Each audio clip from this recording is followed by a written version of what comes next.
24/24 બેઠક ધરાવતી ચલાલા નગરપાલિકાના પ્રમુખ નયનાબેન વાળાએ આપ્યું રાજીનામું। અમરેલી જિલ્લામાં ભાજપમાં ભડકો થયો છે। અમરેલી જિલ્લા ભાજપના આંતરિક જૂથબંધી ખુલીને સામે આવી છે। ચલાલા નગરપાલિકાના પ્રમુખ નયનાબેન વાળાએ રાજીનામું આપ્યું છે। ચલાલા નગરપાલિકાની 24/24 બેઠક ભાજપ પાસે હતી। ચલાલા પાલિકામાં ભાજપના પ્રમુખ સામે સભ્યોનો અસંતોષ હતો। એકાદ મહિના પહેલા પાલિકા પ્રમુખ નયનાબેન વાળા સામે અવિશ્વાસની દરખાસ્ત મુકાઈ હતી। પાલિકા પ્રમુખ નયનાબેન વાળાએ કલેક્ટરને કૌટુંબિક કારણ ધરીને રાજીનામું આપ્યું હતું। અમરેલી કલેક્ટર વિકલ્પ ભારદ્વાજ દ્વારા પાલિકા પ્રમુખનું રાજીનામું સ્વીકારાયું હતું। 22 ડિસેમ્બર 2025 થી ચલાલા પાલિકા પ્રમુખ પદ ખાલી પડ્યું હોવાનું અમરેલી કલેક્ટરે જાહેર કર્યું હતું।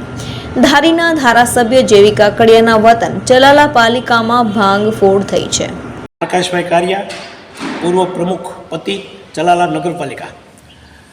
આજ રોજ જાણવા મળેલ વિગત મુજબ ચલાલા નગરપાલિકાના આદરણીય મહિલા પ્રમુખ શ્રીમતી નયનાબેન વનરાજભાઈ વાળાએ ગઈકાલ સાંજે રૂબરૂ જઈ કલેક્ટર ઓફિસમાં પોતાના પદનું પ્રમુખ તરીકેનું રાજીનામું આપી દીધું છે।